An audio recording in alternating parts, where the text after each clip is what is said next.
Hey dreamer, tonight we're drifting back to the medieval world and stepping into a role that's part healer, counselor, herbalist and chaos manager, a medieval midwife. Childbirth in the Middle Ages isn't a medical event, it's a sacred, dangerous rite of passage. And you're the guide. There are no machines humming, no white coats or sterile gloves, just linen sheets, warm water, and a pouch of herbs tied to your belt. Before you get comfortable, take a second to like this video and subscribe so you don't miss our next historical meltdown, and leave a comment telling me where you're listening from and what your favourite strange corner of history is. A plague doctor?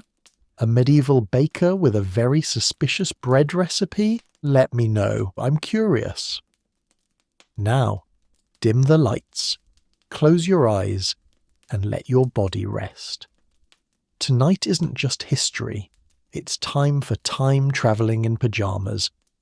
Have you ever tried delivering a baby by candlelight while someone chants in Latin behind you, and a neighbour boils broth in case you faint? What do you do when the baby's coming breech and the nearest medical text is chained inside a monastery 2 days away? Can you keep your voice steady, your hands calm, and your faith strong when it's just you, the mother, and maybe some herbs? And would you still do it all again tomorrow? Well, congratulations. You've just woken up in 1348 and you're the village midwife. You have a satchel full of herbs, a community full of terrified pregnant women, and someone is already knocking at your door. Time to work. It's not even dawn, but someone's banging on your cottage door like they're trying to break in with sheer panic. You already know what it is. No one shows up this early with good news. The baby's coming, and so are you. You lie still for a moment, staring up at the dark wooden beams, wishing for once it could be a false alarm. Maybe a cow in distress, a cat stuck in a chimney. Anything but another shrieking labour before your joints have had time to unstick from sleep. But deep down, you know the rhythm of a panic knock. There's a certain tempo to impending childbirth, and it's currently shaking your door like it owes someone money. With a groan that comes from somewhere in your soul, you sit up. The fire's mostly out, leaving the room cold and shadowed. Your feet find the floor. Your knees register a formal complaint. You mutter under your breath, not quite a curse, not quite a prayer, just a low medieval grumble that translates roughly to, "Of course it's today." The knocking turns to pounding. You bark out that you're coming, though it sounds more like a bark crossed with a sigh. Your voice is hoarse from the night air and dried-out dreams. You shuffle across the cottage, stepping carefully around the herbal bundles strewn across the floor from last night's sorting. Pennyroyal, yarrow, shepherd's purse. You'll need all of them, probably, and maybe one of the good luck charms you never admit actually work. You unlatch the door and open it just enough to reveal the face of a terrified boy, eyes wide, cheeks red from effort, breathless, eyes darting like he's just outrun the devil himself. He blurts out Eleanor's name, the word baby, and something unintelligible about screaming. You catch the general shape of the emergency. She's in labour. It started in the night. It's going badly. Someone's fainted. Possibly the grandmother. Possibly the pig. He's not sure. You nod slowly, already flipping through the mental checklist. First baby. Young girl. Short marriage. Small frame. Long night. You've seen this before. Could go smooth. Could be a disaster in slow motion. The boy is shaking. You tell him to sit. You put a mug of lukewarm broth in his hands because that's what you have, and you don't have time to deal with a child fainting on your floor. While he sips and stares like someone just asked him to deliver the next child himself, you take stock of your satchel. It's where it always is, under the bench. Packed, always packed. You check it again anyway because midwives are creatures of ritual and paranoia. Linen cloths, knife, iron needle, dried herbs, birch bark salve. Holy water. Holy nonsense. A folded parchment with a half-erased prayer scribbled by your cousin the monk. A clove-studded orange that smells like the inside of a saint's closet. It all matters, or at least it might. You glance back at the boy. He's looking at you like you might say no. Refuse. Decide it's too early or too cold or too dangerous. You won't. You never do. That's the burden of being the one they call when the stakes are high and the hope is low. You're not allowed to say no. You're just allowed to pray you remember the right herbs and the right words. You place a hand gently on the boy's shoulder and say what you always say. Tell them I'm coming. You throw on 3 layers of wool, 2 aprons, and the cloak that smells faintly of dried sage and regrets. You grab your satchel, your birthing stool, and a stick of something you hope is calming incense. Let's go ruin your spine. Everything itches, every layer, every seam. Somewhere beneath the outer wool your shift has bunched itself into an angry knot at your lower back, but there is absolutely no time to fix it. You're about to spend the next several hours bent like a question mark over a person screaming, bleeding, or both. Comfort is no longer part of the equation. You left that behind somewhere in your 20s, along with the idea that sleep was a regular occurrence. The first apron is for appearances, the second is for blood. You learned that the hard way when a birth got enthusiastic. You also learned not to wear your nicest shoes. Not that any of your shoes are particularly nice. They all smell like herbs and something that once lived in a barn. You pull your satchel strap across your chest and feel the familiar weight settle against your hip. It's oddly comforting, like a very serious purse packed by a very anxious squirrel. Every item inside has been carefully chosen over the years. Linen cloths you boiled and dried in the sun, tiny glass bottles of oils, bundles of dried plants tied with twine, a curved iron blade, sharp and a little too symbolic. You never leave home without a small carving of St. Margaret tucked into the lining. You're not deeply religious, but when your whole job is coaxing new life into a world filled with famine and rats, it feels rude not to hedge your bets.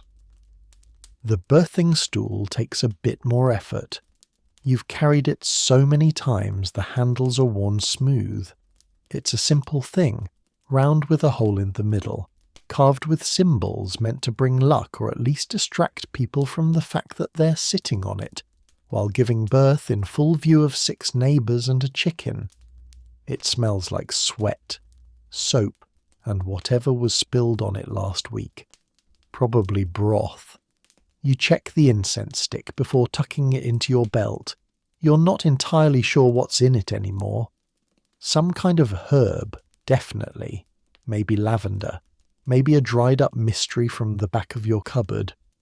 If it smells nice and nobody faints, it counts. You glance at the door. The boy's gone. Off to deliver your warning like a tiny nervous herald of chaos. You'll follow in a moment. First, you take a deep breath. Not to calm yourself, but to mentally prepare for the 100 little things that could go wrong, and the 4 or 5 that almost always do. You rehearse the basics in your head. Breathe. Encourage. Watch for blood. Don't let the mother fall off the stool. Say reassuring things with a calm voice, and eyes that do not scream what is actually happening.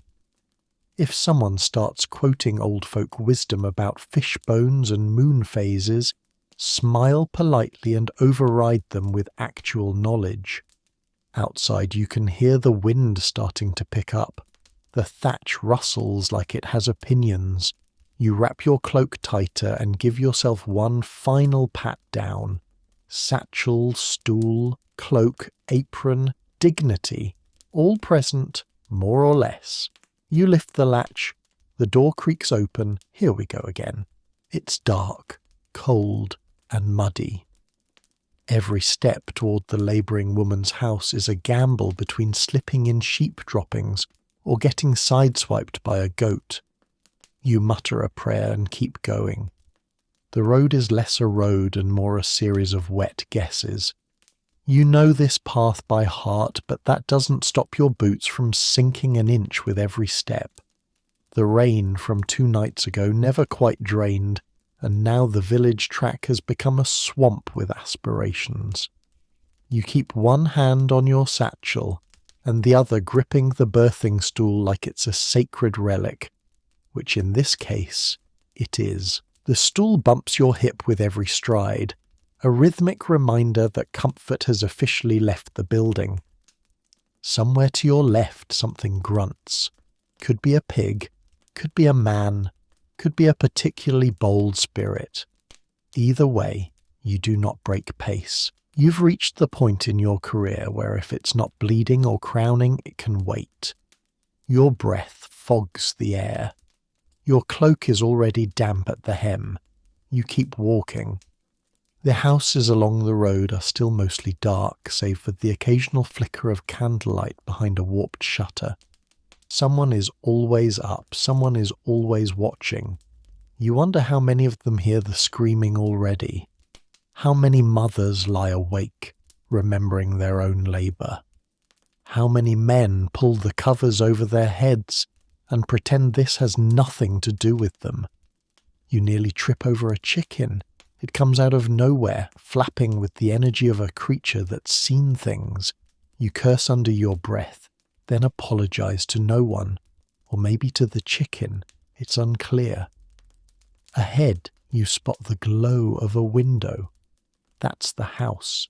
That's your destination. The place where panic is rising and someone's grandmother is probably heating broth like it's a magical elixir. Your feet are soaked. There is absolutely something in your left boot. Best case scenario, it's hay. Worst case, it moved. You push the thought aside and focus on the task ahead. First labours are tricky. You remember Eleanor, pretty girl, tiny wrists, married last spring to that boy with the eyebrows. She looked terrified when you gave her herbs for morning sickness. You imagine she's not any less terrified now. You pass the small shrine near the fork in the road and tap it twice with your fingers. Habit, protection, superstition. Who knows? You do it anyway. You say nothing out loud, but you think about the mother, you think about the baby, you think about the odds. Then you think about how many people are going to talk about this for the next 6 months if it goes badly. You shake that thought off like a wet dog and keep walking. You hear voices now, raised, urgent. One of them is the distinct sound of a man trying to be helpful and being told firmly to get out of the way. Good. At least someone's still conscious. The wind cuts through your cloak as you reach the gate. It's hanging half off the hinge, which feels metaphorical. You step through and knock once on the already open door because you're polite, even in crisis. A woman turns to look at you, wide-eyed and tear-streaked. You nod once. You are here. You're the calm in the storm, the person who knows what to do next. You shake the muck off your boots and step inside. Let the chaos begin. The moment you step inside, it's a wall of heat, sweat, fear, and sage smoke. The mother is howling. Her mother is praying. And someone's boiling something in a pot that definitely isn't food. It's the kind of heat that hits you in the chest. Not comforting fire warmth, but swampy, frantic panic heat. A dozen candles flicker from every ledge, wax dripping steadily onto windowsills, stools, and one very nervous-looking wooden spoon. The hearth is roaring, and someone's thrown half a hedge onto it in the name of purification.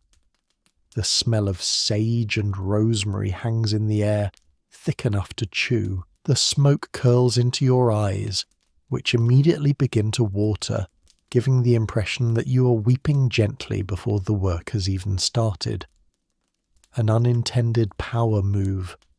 The girl, Eleanor, is in the corner on a pile of blankets that look slightly cursed. She's red-faced and feral, gripping a bedpost with the strength of someone trying to break wood through sheer pain and willpower. She screams again, a sound that begins in the toes and ends somewhere above your patience. Her shift is soaked. Her hair is plastered to her face. Her eyes meet yours for a second, and in that second, she looks like she would fight God and win if it meant getting this baby out faster. Her mother is crouched nearby, whispering a steady stream of Latin prayers that are only half remembered and 3/4 mispronounced. Occasionally she throws in the name of a saint and begs for divine mercy, which is generous considering her attitude last time you saw her was that midwives were too proud and probably witches. Desperation is an excellent equalizer. You glance toward the corner of the room where someone is stirring something in a pot. A woman you don't recognize. Possibly an aunt. Possibly a neighbour who wandered in and decided to start cooking fear soup. She beams at you and says she's made a calming broth with onions and holy water. You nod. You do not ask questions. You will not be drinking that. A small crowd has already gathered. 2 older women from the village are tucking clean cloths under Eleanor's legs and muttering about the moon. A younger girl, maybe 12, is wringing her hands in the corner. She looks like she wants to help, and also like she might throw up. You mentally label her as future apprentice material, depending on how well she holds it together when the baby appears. You cross the room with your stool in one hand and satchel in the other, setting both down near the fire. The stool gets positioned at the foot of the labour pile like the world's most ominous throne. You open the satchel slowly, letting the familiar clink of bottles and bundles work its quiet magic. It's not just tools, it's a message. The midwife is here, the real one, with things that smell like earth and sting like truth. You make eye contact with Eleanor. Her gaze is wild, full of pain and something sharper.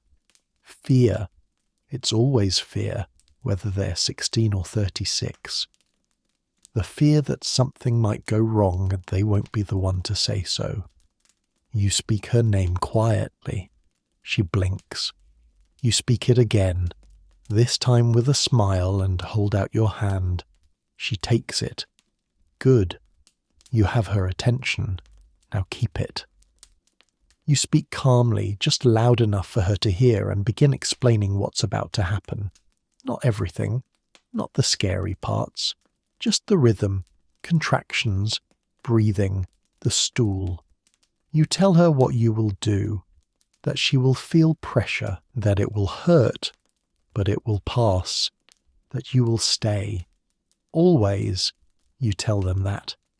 Whether or not they believe it, you say it. Because someone should.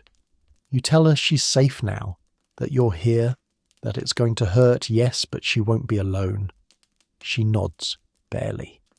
Her breathing is shallow, quick. You guide her through the next wave. Calm voice, steady hands, one contraction at a time.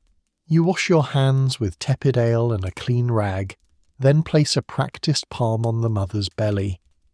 The rag is rough, and the ale stings where your skin has cracked from cold and overuse, but it's better than nothing. There's no soap, of course.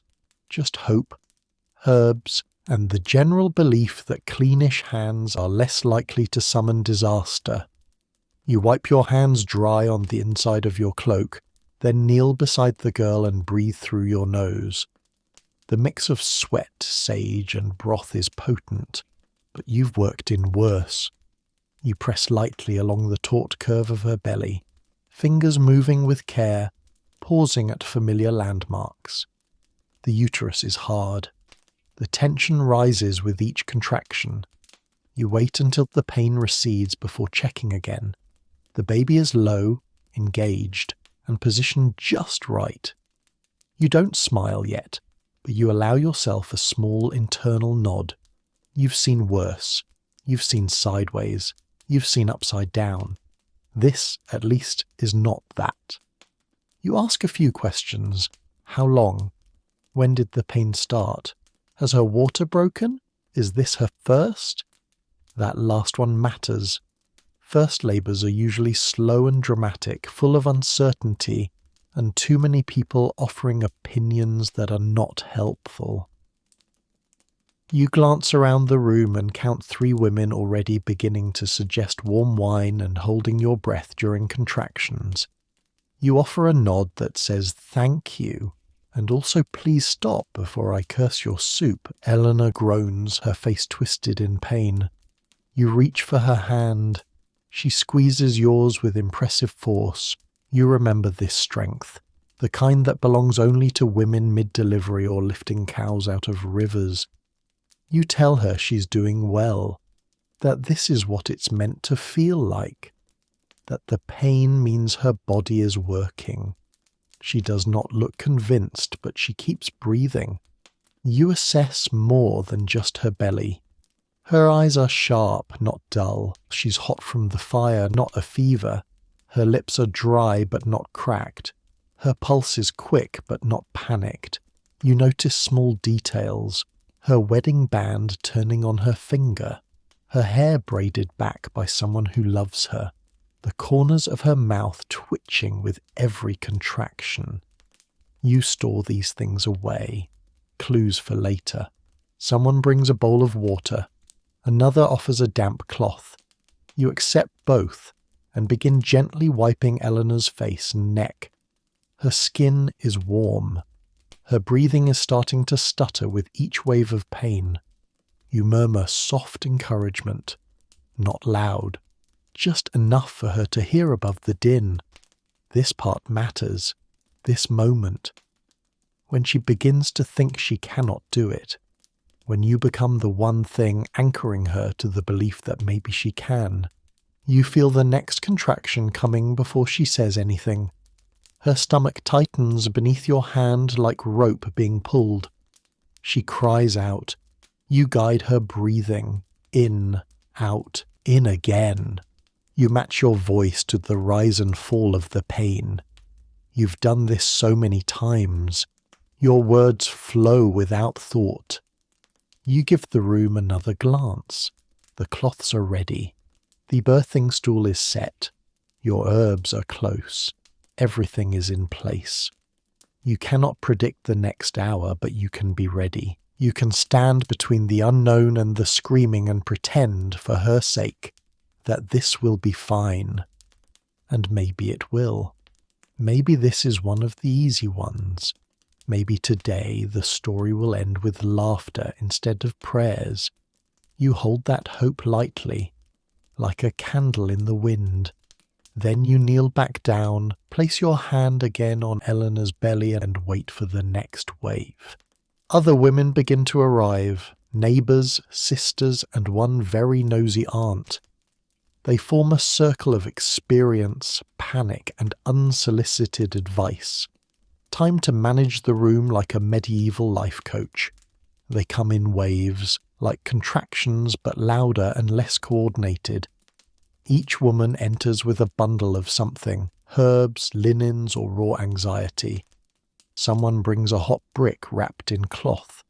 Someone else has an entire loaf of bread for no apparent reason. There's murmuring about the moon phase. 2 of them begin arguing gently about whether rosemary should be burned or boiled, and one insists it's only effective if blessed by a priest named Thomas. You don't ask questions. You just nod and take the rosemary. Later you'll quietly throw it into the fire and let the smoke settle the debate. Eleanor groans again. The noise cuts through the rising hum of well-meaning chatter, and everyone freezes. That's your cue. You step forward, center yourself in the chaos, and begin issuing instructions in the calm, clipped tone of someone who has absolutely no time for opinions about birthing positions based on dream omens. One woman is told to tend the fire, another to lay out clean linens, a third to prepare warm broth. You delegate gently but with finality. This is not a committee. This is triage with costumes. They respond quickly. Most of them have done this before, or seen it done, or heard about it from someone who did it once with a boiled onion and a prayer. Collective wisdom, passed down like heirloom kitchen tools. Some useful, some mostly superstition held together with sentiment and stubbornness. You move through the room like a conductor directing a very strange orchestra. One woman hums softly, another rubs Eleanor's feet. Someone braids her hair to keep it out of her face, a gesture both practical and soothing. They work in rhythm, creating a small, sacred bubble of feminine noise and motion. This is how it's always been. A birth is never truly solitary. There's always a circle, not all helpful, but always present. The nosy aunt is already positioning herself at the head of the bed with the energy of someone who once caught a baby during a thunderstorm and will never stop mentioning it. She clutches a cloth soaked in lavender oil and declares that the smell alone once shortened a labour by an hour. You gently redirect her toward the task of keeping Eleanor cool and distracted. She pouts, but obeys, lavender cloth flapping slightly in passive-aggressive circles. The younger girls sit wide-eyed in the corner, future midwives or future avoiders of childbirth, depending on how today goes. You catch one staring at your hands like they hold secret knowledge. They do, but most of it was earned the hard way, and there's no shortcut to getting it. You'll show them what you can if they're brave enough to stay. You glance back at Eleanor, her eyes are closed, her brow furrowed. One of the women is fanning her slowly. Someone else whispers encouragement. For a brief moment, everything softens. The noise fades into background support. The room begins to breathe together. This is the rhythm you aim for. A house full of capable women who may argue about herbs and saints, but who, when it matters, form a fortress around the labouring mother. They don't flinch at blood. They hold hands, wipe sweat, and catch vomit without complaint. Some offer strength, others offer stories. Everyone offers presence.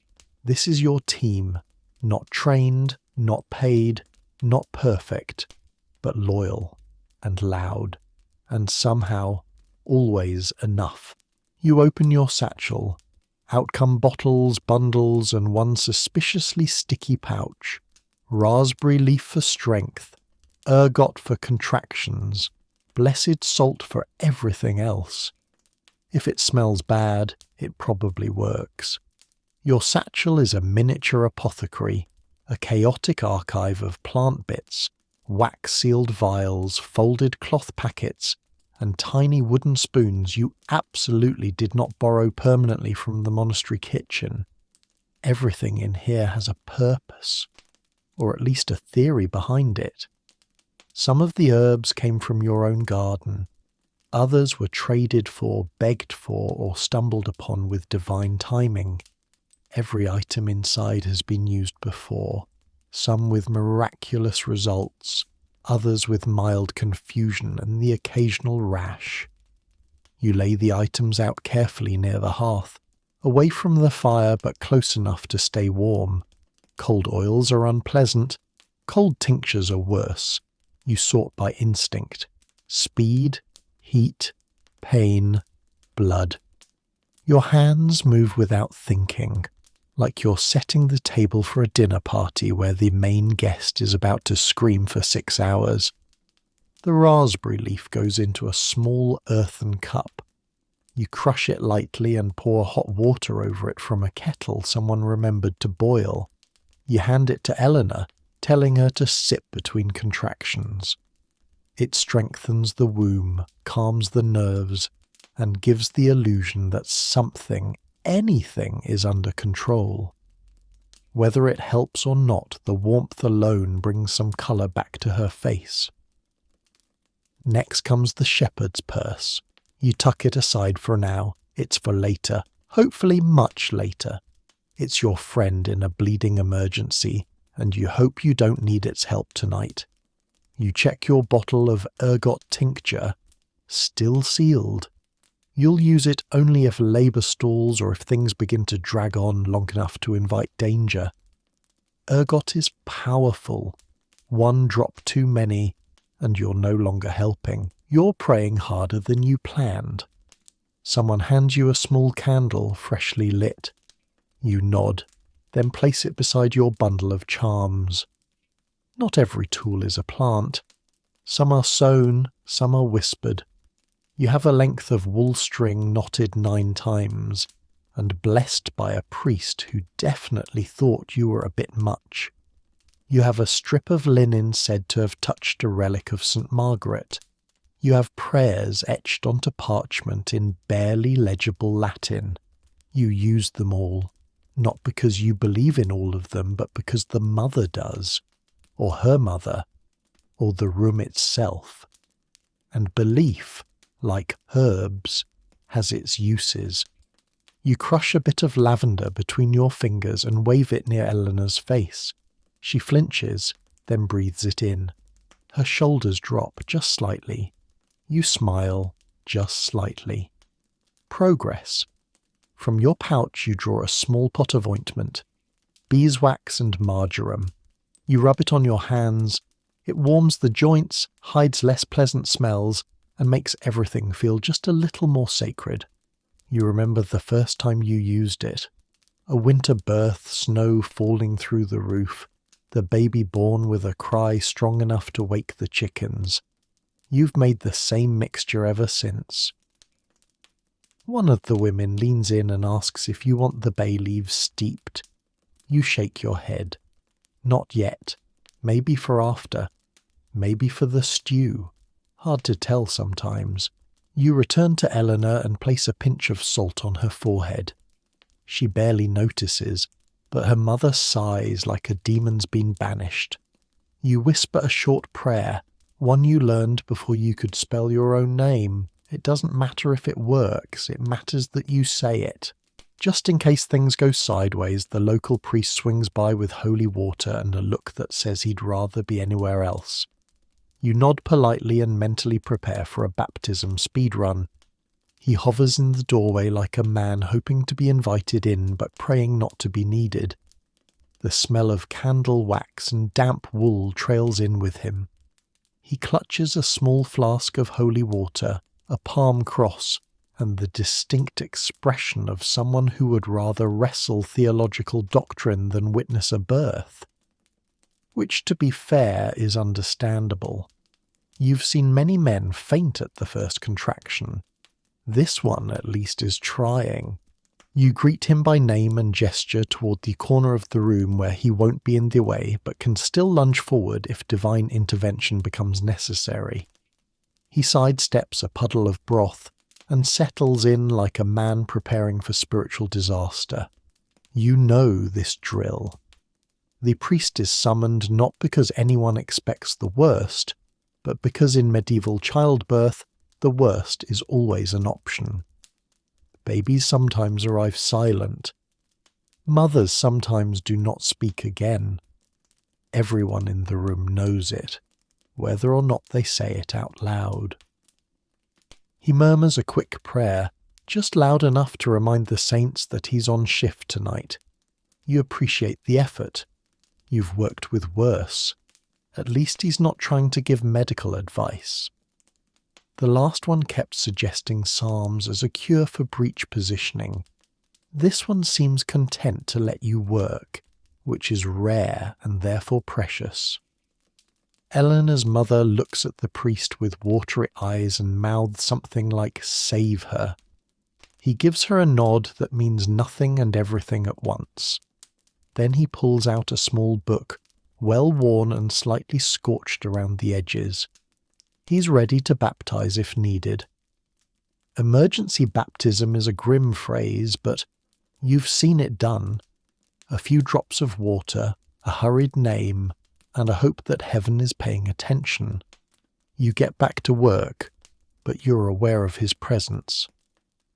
He shifts in his seat during each contraction, probably counting in Latin just to stay calm.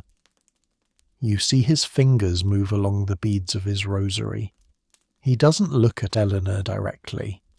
He keeps his eyes on the wall, the fire, the middle distance. He's here, but not really.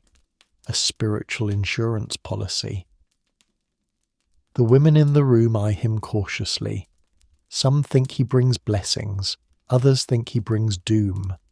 Superstition sits next to scripture in this cottage.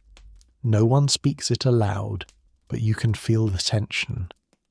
The unsaid thought that maybe inviting the priest is inviting the end. You keep your voice steady, your movements calm. You are the anchor. He is the alarm bell. You prepare a small cloth and tuck it near your herbs just in case. If the baby comes out struggling, you'll need to act fast. You've done it before. A drop of water, a whispered name, a prayer said too quickly. It's not ideal, but it's better than nothing. Sometimes that's the only choice.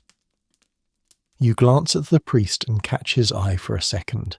He looks away quickly, probably still traumatized from the last time he witnessed a delivery, or maybe just from being in a room with this many women all talking over each other. Another contraction builds.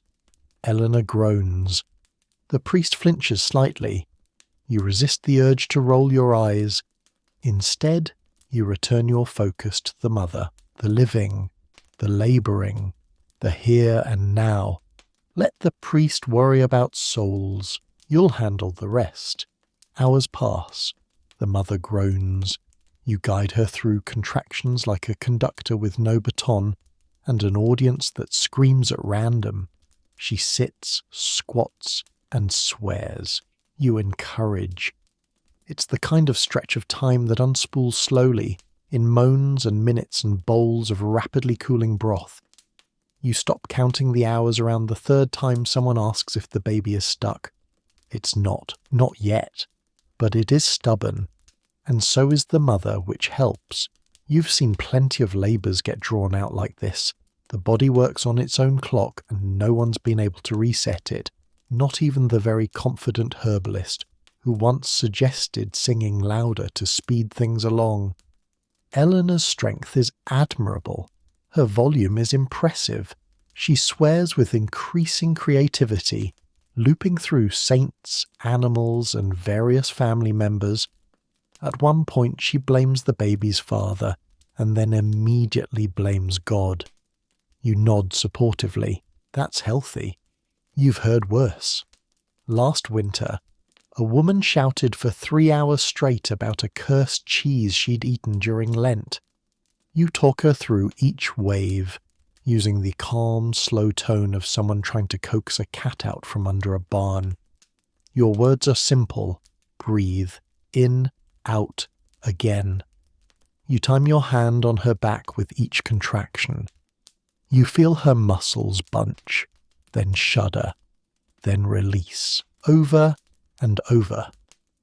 A rhythm jagged and slow. She tries sitting on the birthing stool, then on the edge of the bed. Then she gets up and paces, which lasts about 4 steps before she sits back down and decides that pacing is a betrayal invented by people with smaller babies. You say nothing. You hand her another cup of raspberry tea. She drinks it like it insulted her, and then asks for more. The other women rotate in shifts. One massages her back while another changes the cloth beneath her. A third fans her gently. The nosy aunt has been relegated to the soup corner after loudly announcing that this is exactly how her second birth started and ended in twins. That earned her a sharp look from you and a muttered prayer from the priest, who is still lurking quietly in the shadows like a holy scarecrow. You watch Eleanor's face between contractions, the way her mouth relaxes, the way her fingers loosen their grip on the blanket. You study her breathing, her skin. You note every small change. You're looking for signs, good signs, bad signs, any signs, because there's nothing to do now but wait and react. Her feet are starting to swell. You elevate them slightly. She says she's hot, then cold, then hot again. You adjust the blankets, crack the window, adjust again. She says she's going to die. You tell her she's not. She says you're a liar. You agree and hand her another cloth for her forehead. Outside, the sky shifts from black to grey. Dawn is thinking about happening. The candlelight starts to feel a little less important.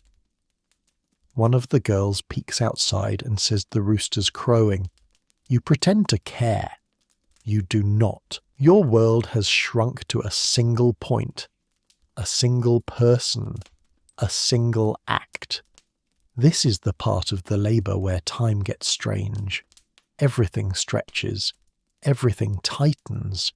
You feel it in your own back, in the ache of your knees, in the dryness of your throat.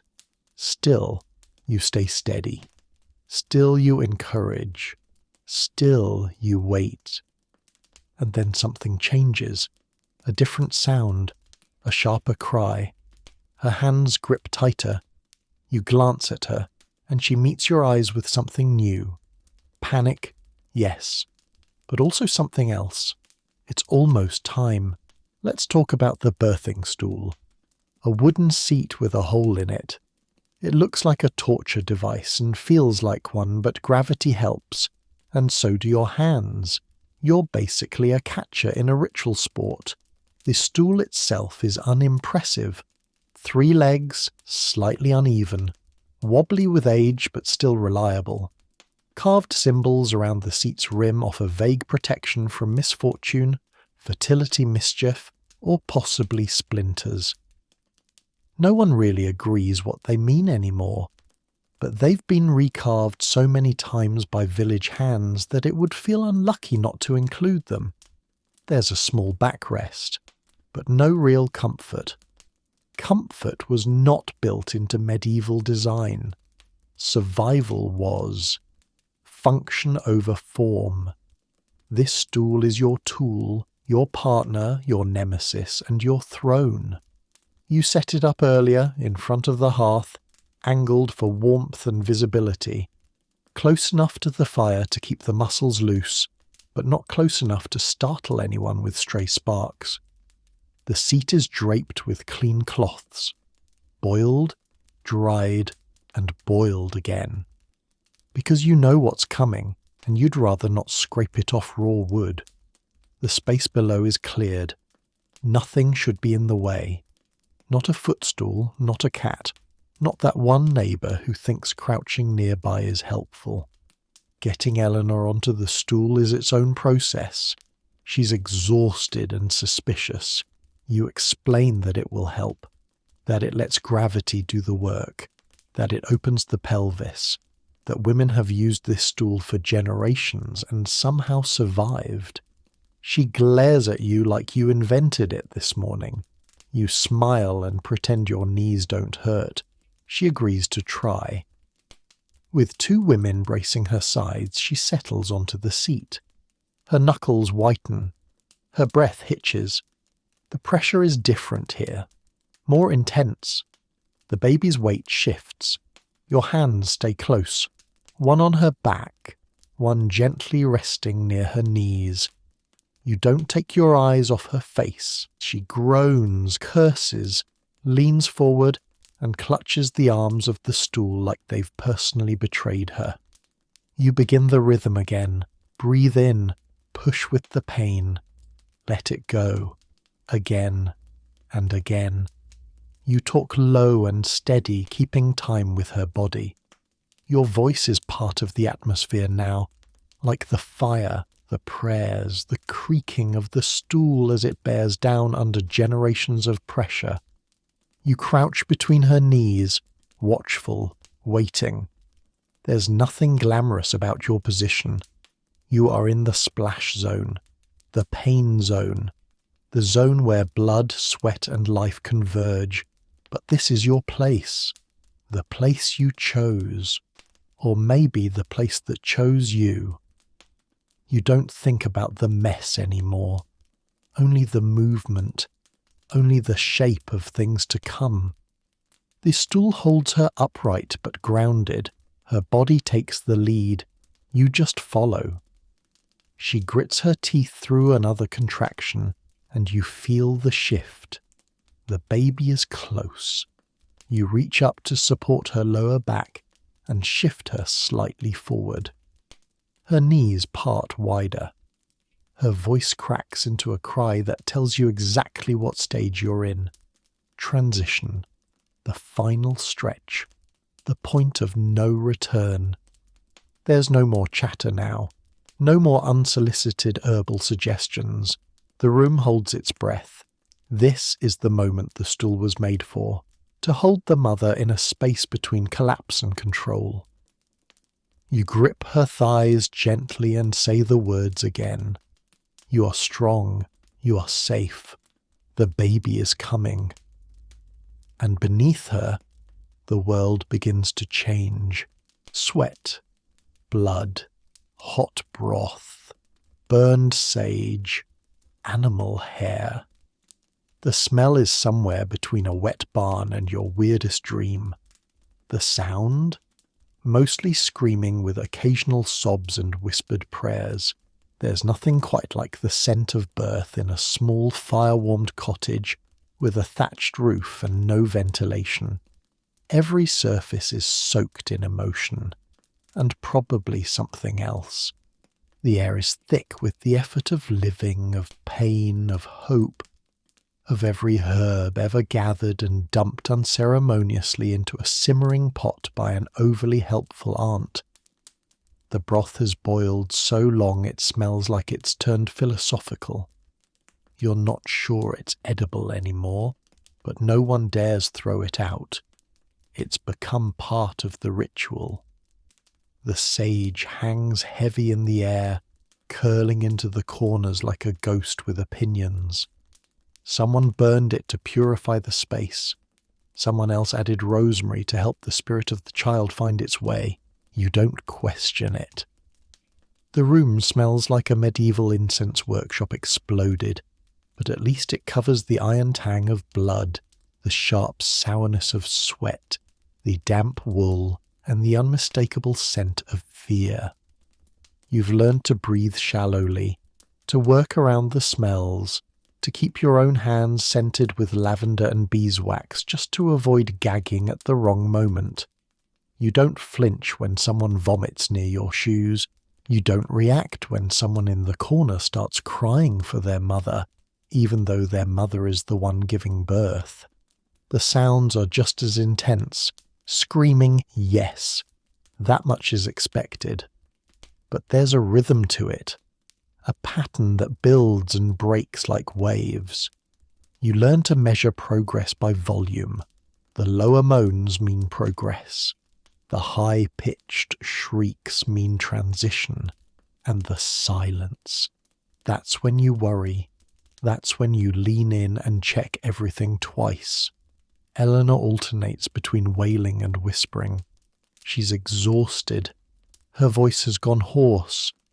These sobs come between contractions now, not from pain, but from something deeper. Fatigue, fear, frustration. You place your hand on her shoulder and remind her that she's still here, still doing it, still strong. She does not believe you, but she nods. In the corner, someone is softly reciting a prayer. You're not sure which one. It doesn't matter. The cadence is calming, even if the words are mangled. Beside her, a girl cries quietly into her apron.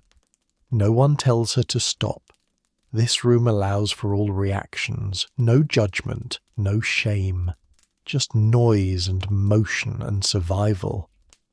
Every now and then the fire pops, loud and sudden, cutting through the soundscape like a drum. Someone jumps, someone swears. You continue like nothing happened. You've worked in worse. A goose once walked through the middle of a birth screaming in harmony with the mother. That was a long night. The priest coughs softly near the door as if trying to remind everyone he still exists. No one turns to look at him.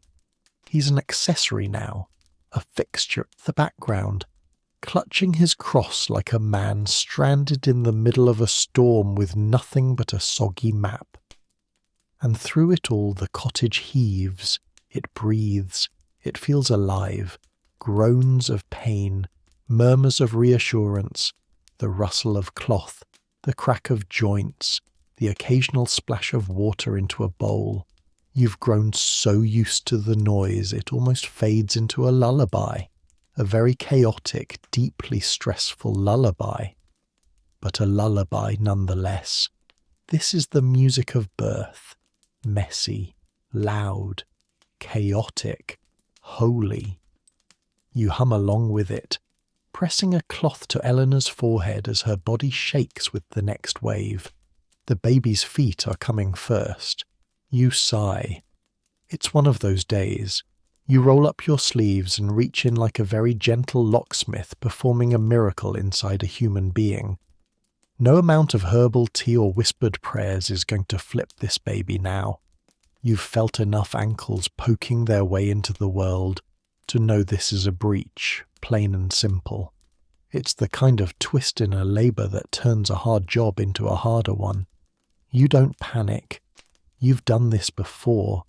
You simply shift your weight, steady your breath, and begin the silent chant of midwives everywhere. Please let the baby cooperate just this once.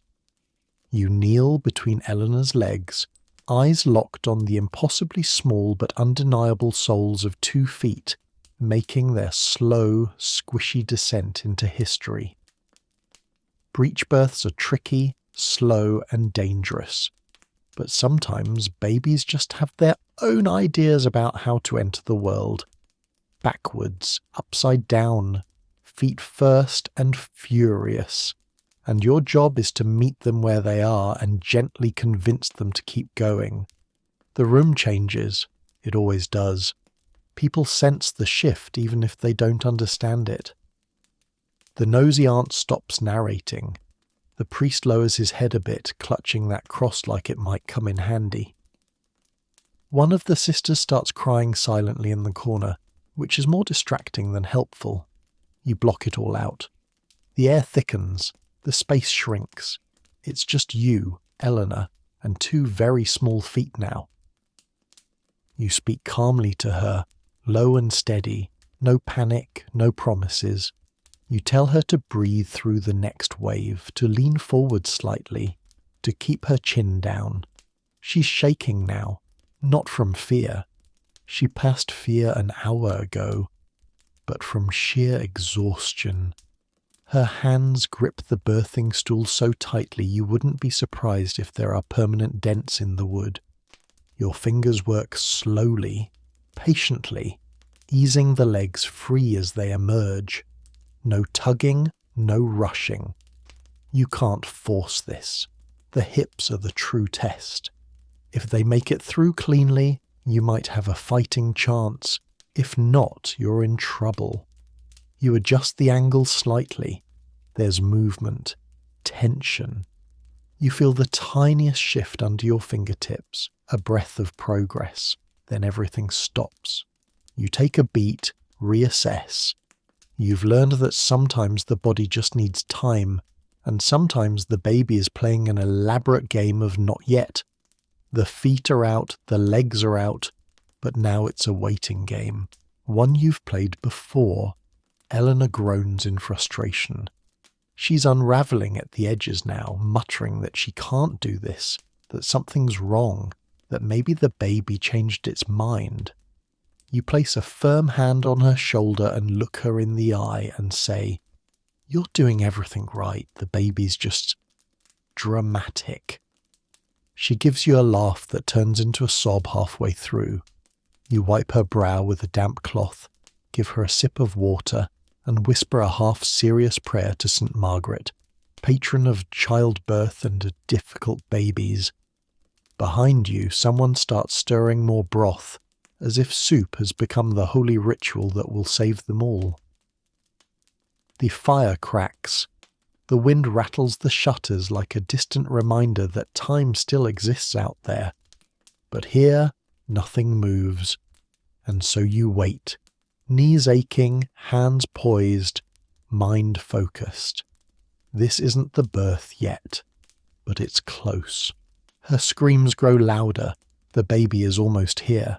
The legs, the arms, the torso, the shoulders, you already have them all, just the head remains, and it's almost there.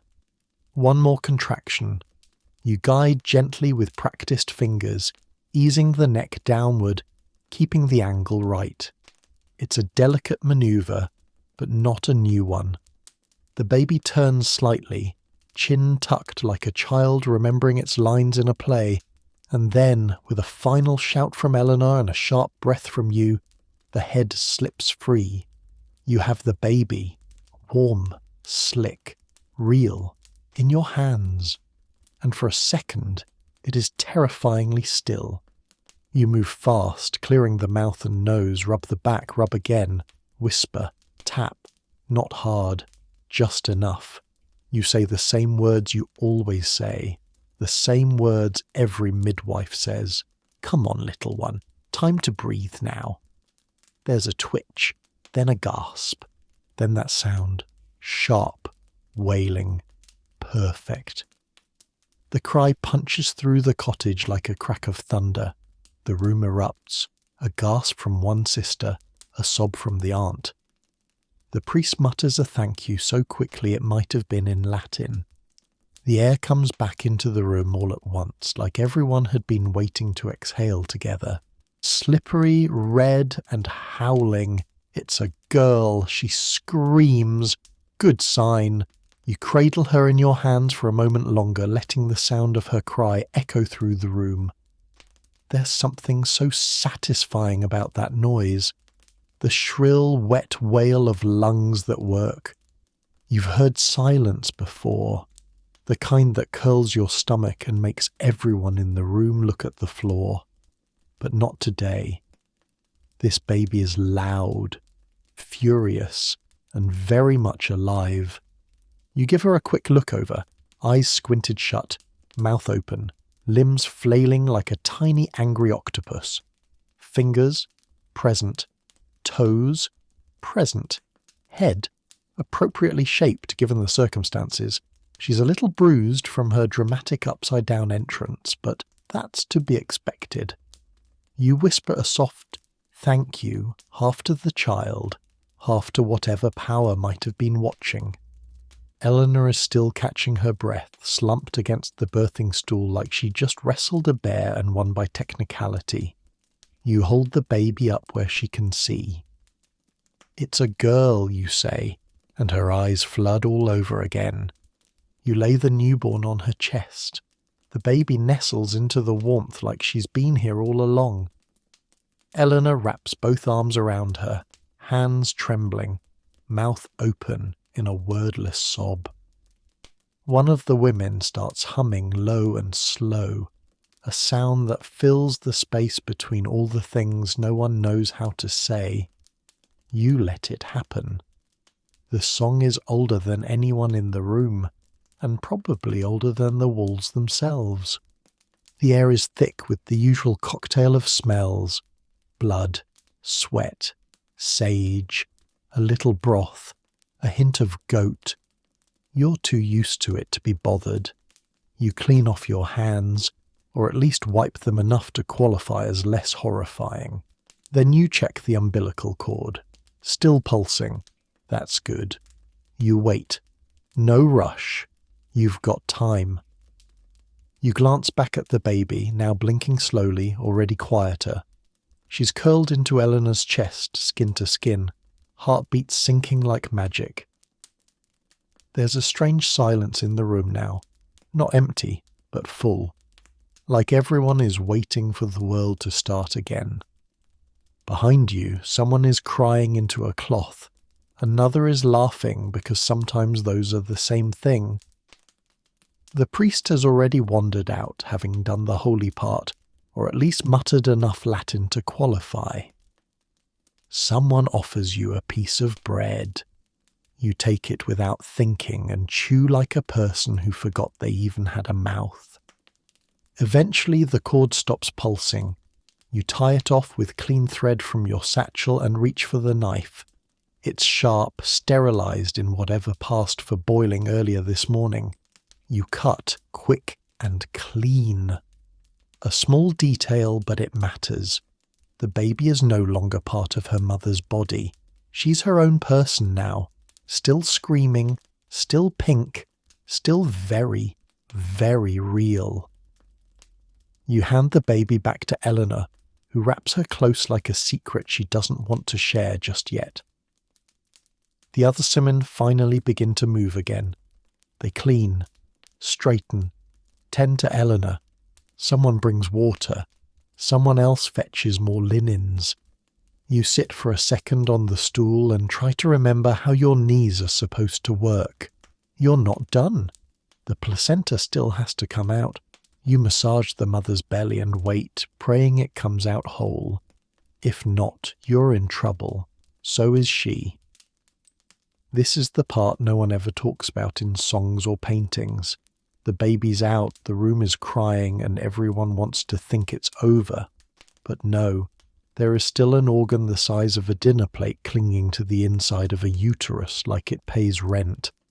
And now it needs to exit the premises, politely and in one piece, or things get very complicated.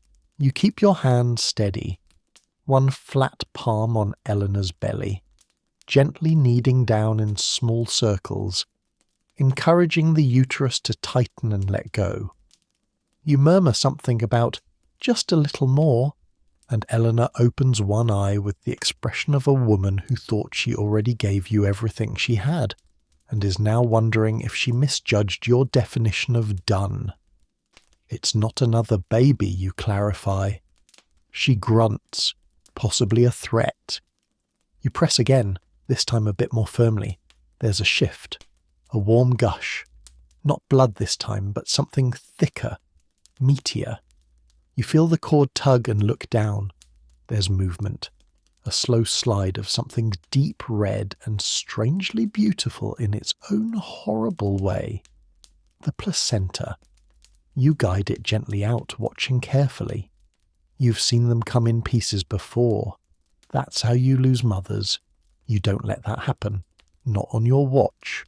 This one, thank every saint in the book, comes out whole. You lift it slightly, inspect the membranes, the colour, the weight. It's oddly perfect. Lumpy and alien, like something that fell from the sky. You wrap it in a cloth and set it aside like it's just part of the laundry. One of the older women nods. She'll know what to do with it. Burial, probably. Maybe under a tree. Maybe in a special pot. Maybe the dog will get to it first. You've seen all three. Eleanor is sagging now, half asleep, baby tucked into the curve of her arm. Her hair is damp, her face is pale, but her breathing is calm, steady. You sit beside her and press a clean cloth to her forehead. She doesn't flinch anymore. You ask how she feels. She doesn't answer. Just smiles faintly, like she's floating somewhere else. Far beyond this smoky, sweaty room. The women begin to clean around you. Someone takes the soiled cloths. Someone else stokes the fire. A basin of warm water is brought to wipe down the mother, the stool, the floor, your hands. You move automatically, muscle memory guiding you through the 1,000 tiny tasks that follow the supposed end. You take a needle and thread from your satchel, just in case. You check for tears. She's lucky. Just a minor one. A few careful stitches. Nothing she won't recover from, at least physically. Emotionally, she'll be hearing phantom screaming for weeks. You will too. You glance down at the baby, still pink, still blinking.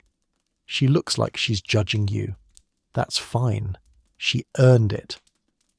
The placenta rests on the table nearby, swaddled like a second child no one wants to hold.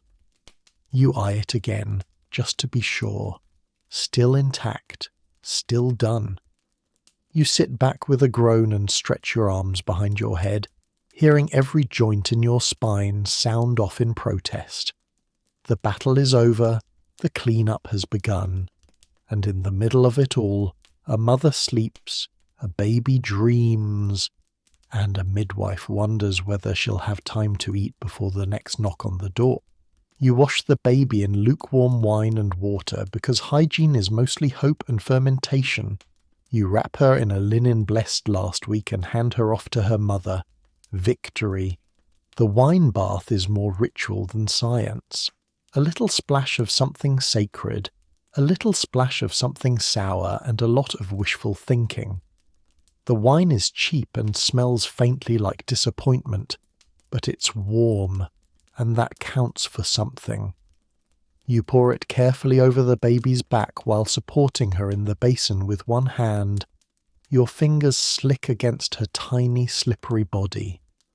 Her arms flail in protest, but her cry is half-hearted now, the energy already draining from her like someone who's had a very long morning. You use a soft cloth to wipe her folds and fingers, muttering calming nonsense words as you go. There you are, little pigeon. You've just been born into a world full of mud, superstition, and turnip soup. Welcome. She kicks once, as if in protest. You take that as a sign of excellent spirit. The room has calmed now. The fire crackles softly in the hearth.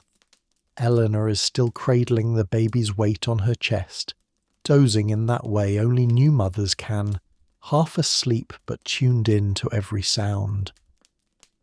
The other women move quietly around the space, tidying bloodied linens, replacing water, sweeping with gentle brooms. Even the nosy aunt is subdued, now holding a cup of broth and whispering about the miracle of it all. You dry the baby with a cloth that was blessed by a priest who may or may not have been drunk at the time, but you figure the saints can sort that out later. You check the baby again. Fingers, toes, nose, all still attached, skin pink, breathing strong. She sneezes twice, then lets out a sigh that is far too dramatic for someone who's been alive for less than an hour. Already preparing for life in this century. You wrap her tightly in swaddling cloth, tucking in each fold like she's a loaf of bread headed to market. Swaddling keeps them warm, keeps their limbs straight, and reassures everyone that at least one thing today is contained. Once she's bundled and blinking, you place her gently into her mother's waiting arms. Eleanor doesn't even open her eyes. She just curls her fingers around the bundle and exhales like she's been holding her breath for days. You adjust the baby so her tiny face is nestled against Eleanor's skin, where it's warm, where it smells like home, where her heartbeat can be heard like a lullaby on loop. You glance at the wine basin. There's a strange reverence to it now, even though it looks mostly like soup with hair in it. One of the village women pours it out into the earth outside the cottage, murmuring something about blessings and health. Another collects the cloths and begins to rinse them out with ash soap and elbow grease, because there is no fairy godmother of laundry in the 14th century. Just a lot of scrubbing. You look down at your hands, wrinkled, raw, slightly purple from the wine. You've done this dozens of times before, and yet it never stops feeling like a little magic slipped in while no one was looking. The baby makes a soft sound. Not a cry, not a sigh. Just the kind of sound that means, I am here. And for a moment the whole cottage seems to exhale again. The hard part is over. The long day is easing into stillness. You sit back, flex your aching fingers, and allow yourself one small smile. Clean, wrapped, breathing. That counts as a win. The mother's not going anywhere for days. You instruct the other women on soups, clean cloth, and keeping her warm. She's still bleeding, still shaking. You stay. There's no ceremony for it, no horn blast or official handoff. The birth ends and the lying in begins, just like that. One moment of chaos and blood and miracle, followed by a long, quiet stretch of softness, weakness, and waiting. This is the part everyone forgets to prepare for, but you remember. You've seen what happens when they don't. You pull another blanket over Eleanor's legs and tuck it gently around her sides. She's pale, sweaty, and hovering somewhere between sleep and sheer depletion. Her lips are dry. Her arms tremble every time she shifts. The baby sleeps soundly on her chest, but Eleanor does not. She's in that heavy place just after labour, where the body doesn't know what it's allowed to do yet. Breathe, rest, break. You speak quietly to her, not for answers, just to keep her anchored. Drink this, you say, holding a cup of warm broth to her lips. She sips, slowly. Some dribbles down her chin. You wipe it away. She doesn't even flinch. You nod to the other women in the room. They're already moving because they know. One gathers the bloodied cloths for rinsing. Another begins boiling herbs for tea. Someone starts chopping leeks, though they'll somehow taste like onion anyway. You delegate without speaking much. A glance here, a raised eyebrow there. You've all done this before. The language of women keeping other women alive. The bleeding isn't too heavy, but you watch it carefully. You've seen how quickly it can change. A slow trickle can become a river with no warning. You press gently on her belly again, checking that the uterus is firm and shrinking. It is. You breathe. Just a little. A few women take turns sitting by her side, whispering stories to keep her mind awake enough to stay here. The lying in is a vigil in a way. The moment of birth has passed, but the danger has not. You've lost mothers days later, fevers, hemorrhage, infection, even grief. So you stay. The fire burns low, but the room is warm. Someone lays fresh straw on the floor. Someone else hums, almost unconsciously, the same lullaby you heard during the birth. The rhythm of this stage is slower, quieter, but no less urgent. You pace it out in sips and spoons, clean cloths, clean hands, calm voices. After a while, Eleanor drifts into something closer to real sleep. Her face softens. The baby's breath rises and falls in sync with her chest. You check her pulse once more, then pull a chair closer to the bed, not to leave, just to sit. Outside, the sun is trying to rise, but the clouds make it difficult. A grey light slips through the gaps in the shutters. You look at the dust dancing in it. It feels like the cottage is exhaling now that the storm is over. But you know better. The storm isn't over. It just changed shape.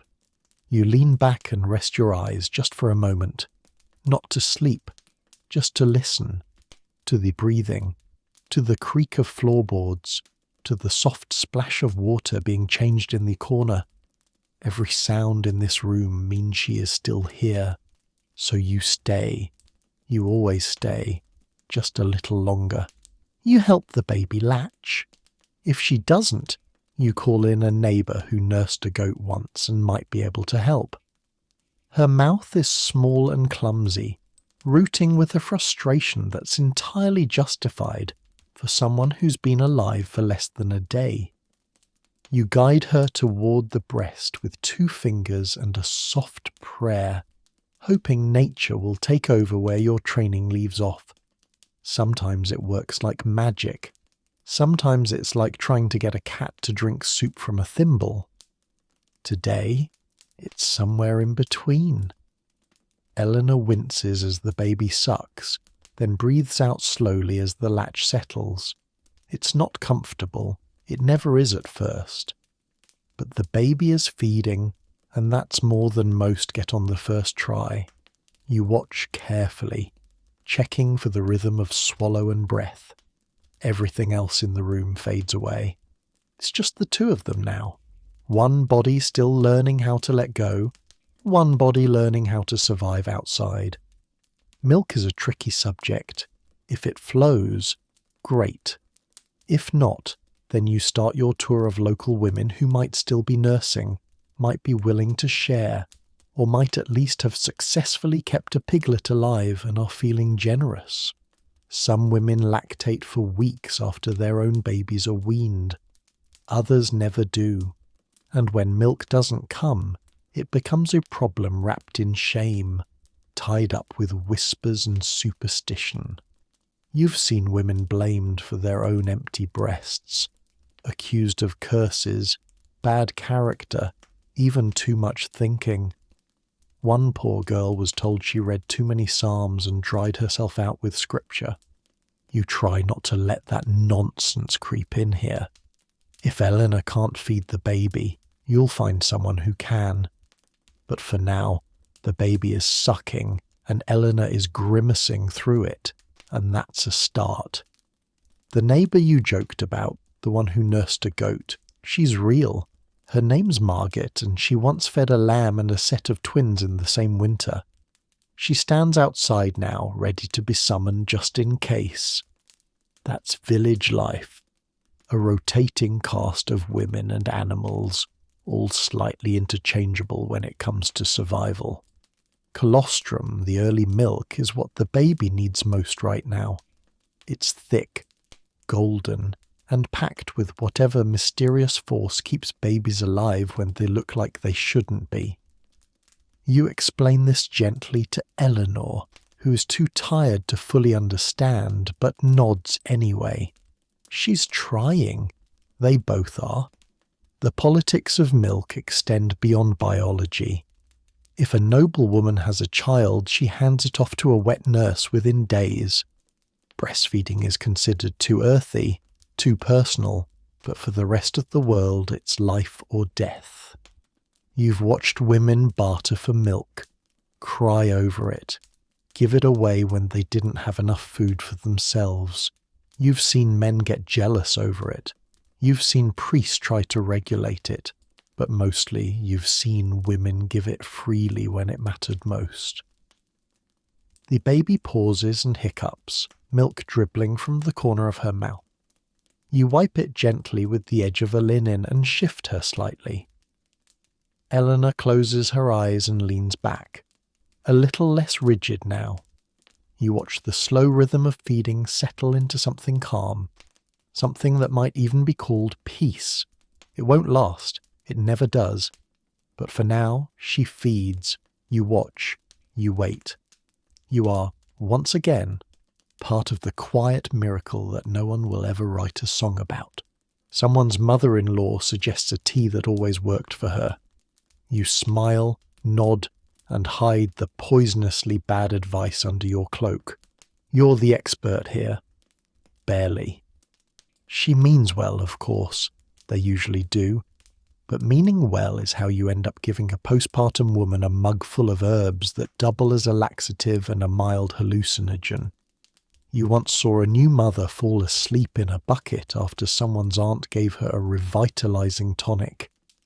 She woke up 6 hours later, convinced she'd dreamt a second baby.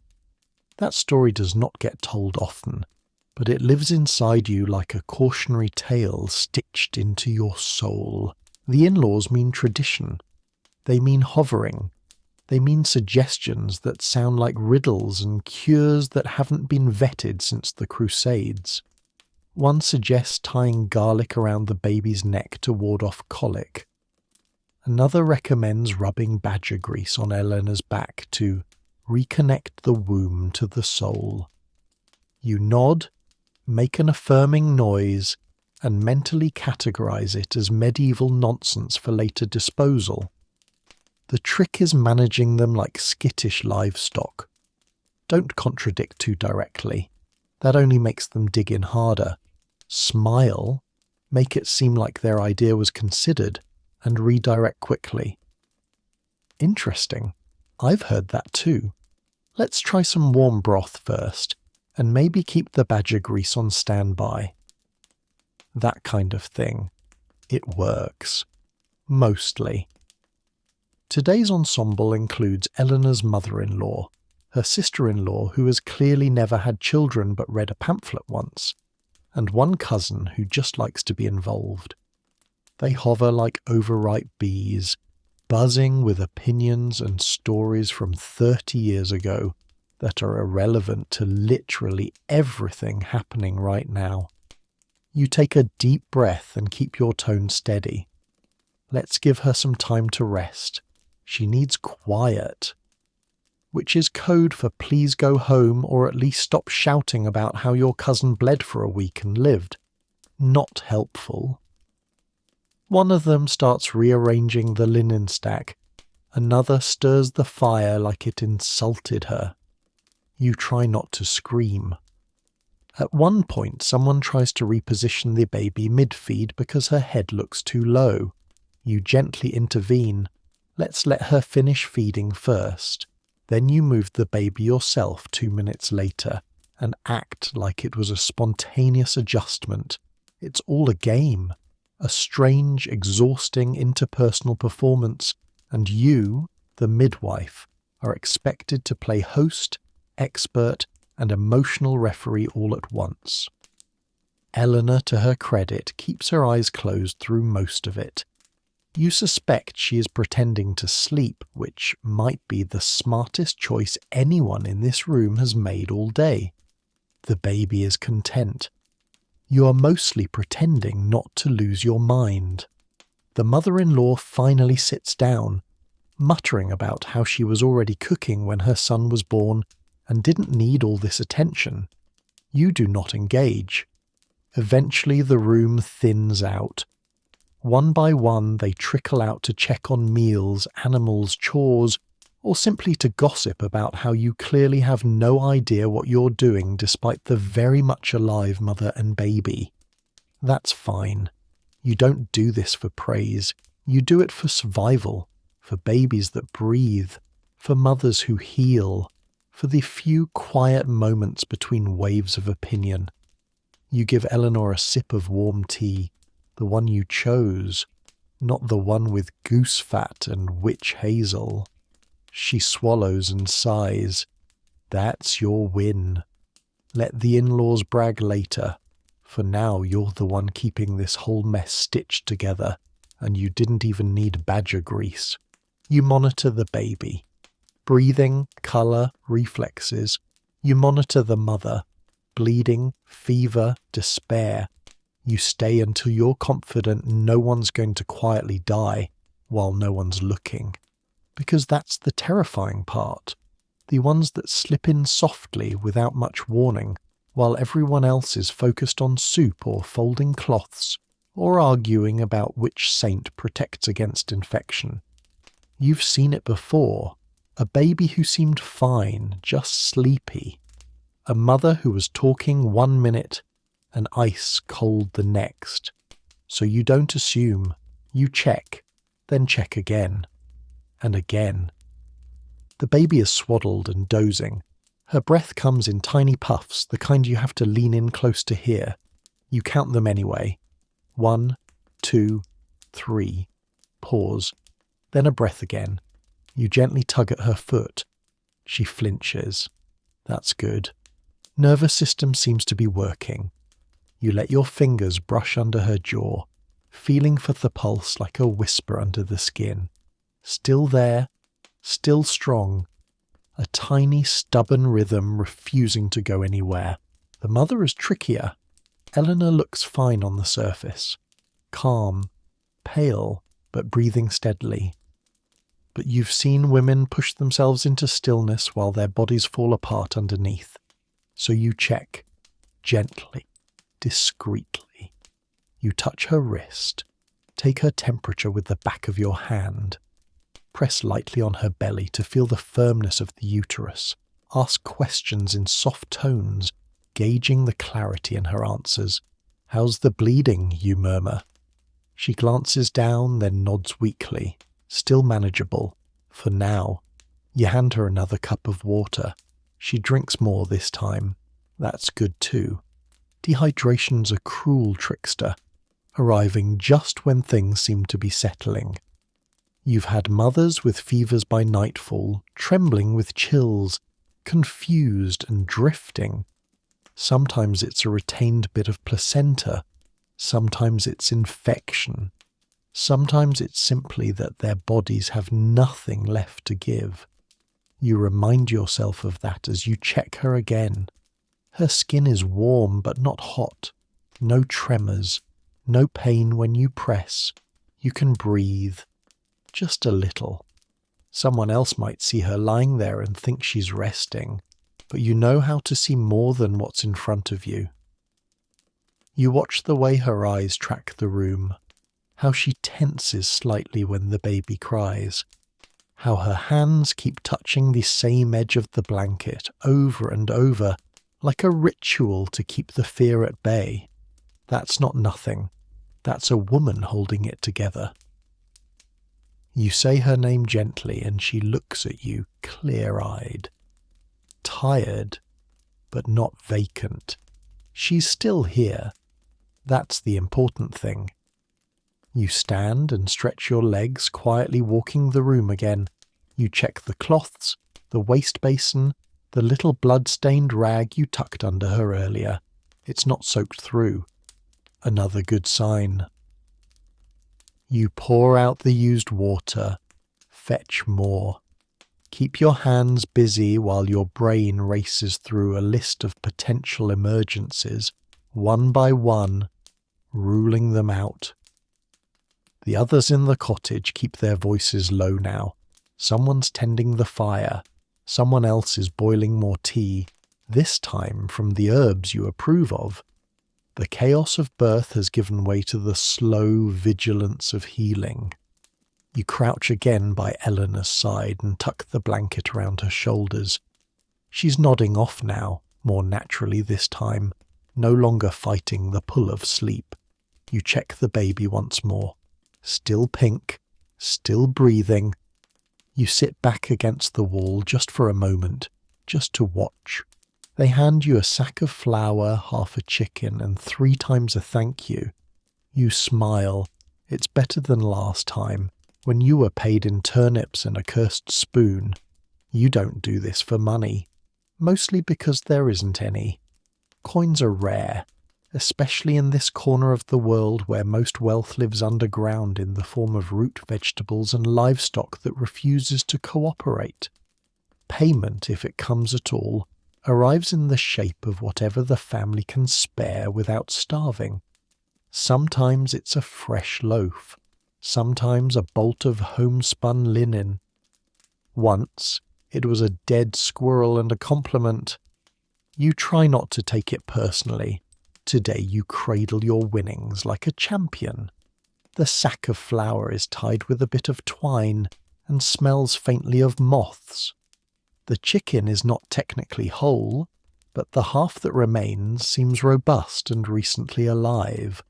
It dangles from your satchel like an odd little trophy. You suspect the rest of it went into the broth during labour. You'd rather not confirm. The thank you, though. Those matter more than most people realise. Not just the words, but the way they're spoken. The tremble in the mother-in-law's voice. The nod from Eleanor's husband, who avoided eye contact until now. The tearful whisper from Eleanor herself as you tucked the blanket tighter around her shoulders. Thank you. Not grand, not flowery. Just exhausted gratitude handed to you like a warm stone. You tuck those away where they won't spoil or go stale. Of course, there's also the suggestion that you could come by next week to check on Eleanor's stitches, and maybe see if her cousin's baby is teething too early. And if you're passing by the mill, could you speak to their neighbour about that rash? Payment in chores is the quiet tax of the trade. You nod, knowing full well you'll be back here sooner than you'd like. No such thing as a single errand in a medieval village. Every task breeds two more. Someone hands you a cloth-wrapped bundle. Inside is a chunk of smoked cheese. Your eyes widen. That's practically luxury. You consider retiring. Then someone else mentions a neighbour due in 3 weeks with twins and a history of dramatic fainting. You shelve your retirement dreams for later. You tuck the cheese and flour into your pack, secure the chicken leg so it doesn't drag in the dirt, and adjust the strap over your shoulder. It digs into your collarbone, as usual. No one tells you midwifery comes with chronic spine discomfort and poultry management. Outside the cottage, the wind bites sharper than before.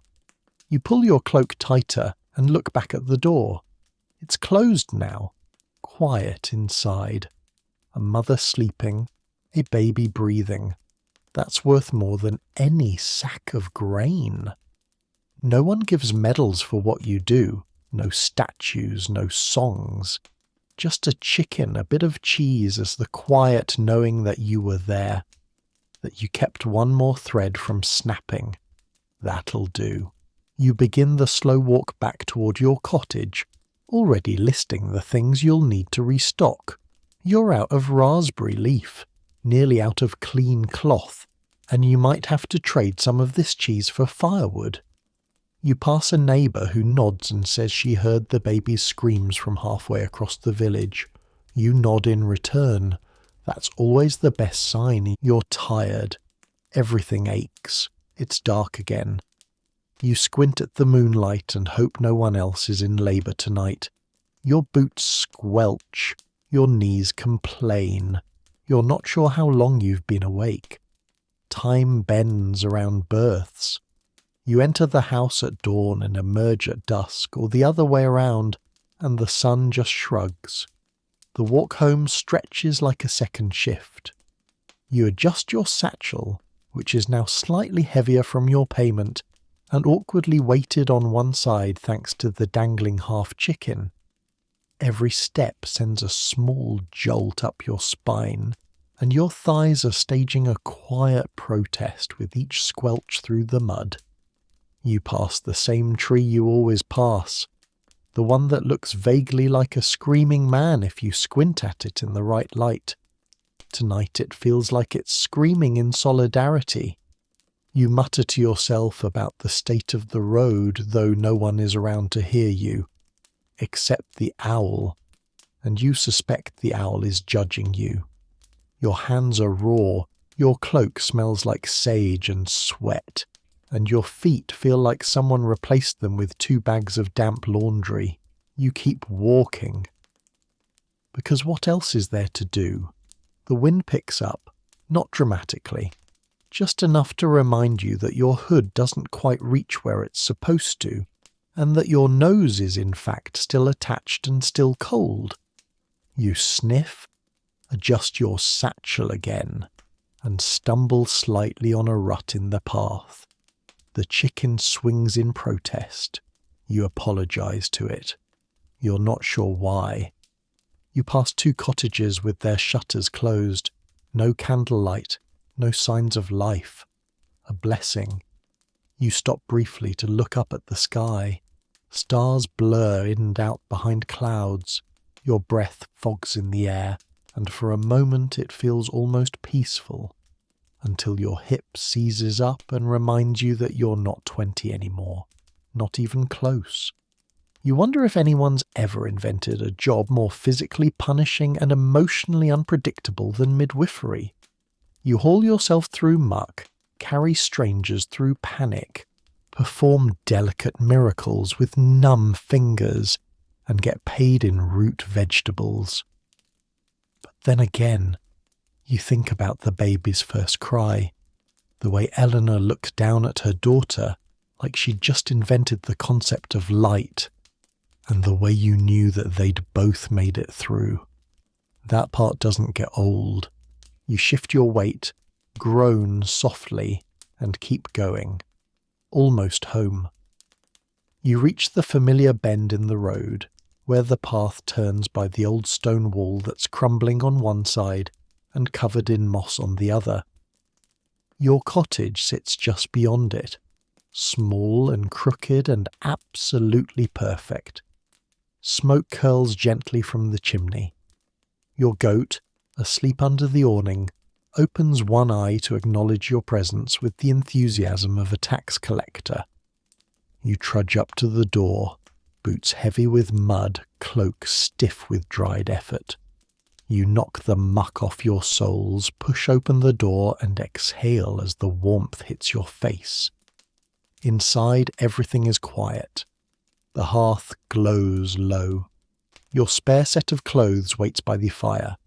You drop your satchel to the floor with a thunk, hang the chicken where it won't be eaten by a fox, and finally, sit. It's not luxurious, but it's yours. You flex your fingers, stretch your back, and let your head fall against the chair. You made it. Another day, another birth, another quiet walk through the dark where you carried a little more hope than you left with. And no one went into labour on the way home. That's what you call a perfect night. Back home you rinse everything with wine, herbs, and a quick prayer. Your birthing stool smells like fate. You hang your cloak by the fire and collapse into a chair. Everything's damp. Your hands, your tools, your soul. You stare at your satchel for a long moment before finally peeling it open. Inside, the usual chaos. Linen cloths in various shades of stained wooden spoons that have seen too much. And your pouch of herbs that now smells like a battlefield between rosemary and regret. You start with the basics. The blade you didn't need but always bring. The curved needle, just in case. The cloths go into the pail. The rest gets examined, gently judged. You can't afford to replace anything, so everything must survive. You pour some of the remaining wine into a shallow dish and dip the blade. The wine is technically for drinking, but tonight it's sterilization fluid. You swirl the blade slowly, watching the crimson from earlier bleed out in delicate ribbons. You toss in a few sprigs of thyme for the illusion of cleanliness. The scent rises like a tired sigh. Not bad, not good, just enough. Your birthing stool is next. You eye it with suspicion. It looks innocent, wooden, even quaint, but it holds the screams of every woman who has ever gripped its handles like a lifeline. You wipe it down with a damp rag and then rinse it as a bucket with more herbs, this time lavender and mint, for courage, for masking, for pretending this job doesn't involve quite so many bodily fluids. You don't scrub too hard. There's an understanding between you and the stool. It doesn't collapse mid-labour, and you don't sand it into oblivion. Your cloak is hung by the fire. It's heavy with smoke and damp from the walk home, and something in the hem is crusted in what you hope is broth. You shake it once, twice. A few leaves fall out, possibly medicinal, possibly decorative, possibly someone's lunch. You leave it there and move on. The tools go onto the shelf to dry. You have a specific order. It's not written anywhere, but you know it by heart. Cloths on the left, herbs above, blades and hooks neatly tucked into the wooden rack you made yourself last spring. That was a good day. No births, just sun, a piece of pine, and the illusion that you might one day feel organized. You wash your hands one last time, wine, water, a sprig of basil. You whisper the short prayer again, the one about life, protection, and not running out of linen at the worst possible moment. You've said it after every birth since you started. You don't even think the words anymore. They live in your bones. Then you sit, just for a second. The fire crackles softly, your feet throb, your back is trying to secede from the rest of your body. But the tools are clean, the house is warm, no one is screaming, and you are miraculously still upright. It's not glamorous, but in this quiet little ritual, with wine-stained hands and a broom that's more suggestion than solution, you find something like peace. Tomorrow there may be another knock, another scream, but tonight you cleaned what you could, salvaged what mattered, and lit the fire before it got dark. You add a mark to your memory, or maybe a charcoal note on the wall. Another girl, mother survived. Breach. You keep better records than most scribes. You crouch by the shelf where the wall is relatively smooth, the same spot you've used for years. Dozens of faint hash marks run along the stone like a secret code. Some vertical, some with tiny slashes across them, others shaped into rudimentary symbols, one for a safe birth, two if it was twins, a small curled shape for breach, a dot if the mother was noble, a star if you cried afterward. You try to keep it neat, but life isn't neat. Especially not in this line of work. You take a burnt piece of charcoal from the edge of the hearth and add today's tally. A careful mark beside the last one. Breach delivery. Female. Survived. You pause for a moment before adding a small curved line above it. That's your symbol for a particularly strong mother, the kind who bore down through the worst of it and didn't curse you out even once. You don't use it often, but Eleanor earned it. You sit back on your heels, hands smudged black, and stare at the wall. Some midwives keep books if they can write. Others pass stories through memory. You do a bit of both. You have a pouch of folded scraps hidden in the back of the cupboard, wrapped in cloth to keep them dry. Each one has names, dates and notes scribbled in chicken-scratch Latin and barely legible vernacular. You'd be embarrassed if a scholar saw it, but to you, it's a ledger of survival, of screams turned into names, of loss, yes, but more often, of women who walked through fire and came out holding someone new. You thumb through a few old ones now, not because you need to, but because it feels like part of the process. Agnes, second child, narrow hips. Boy, cold night, lived. Another, Willa, twins, only one survived. Wet nurse. Marta, the loud one. You smile at that. Marta was loud, still is, but she has the best milk for miles. You make a note about Eleanor's baby. Not just that she's a girl, but that she came out with lungs like a town crier and latched quickly. That matters. You don't always know what's going to be important later. You just write it all. And then, the most mundane part of all, the date. Or at least your best guess. It's late winter, third day after the feast of St. Apollonia. You scratch that into the parchment with slow care. You're not a historian, but you do what you can. Somewhere in the future, if someone stumbles on your notes, they'll at least know she was born in the middle of the mud season, into a house filled with sage smoke and whispered prayers. You fold the parchment, tuck it into its cloth wrap and slide it back into its hiding place. You replace the small wooden block in front of it, the one that makes the shelf look like nothing's behind it.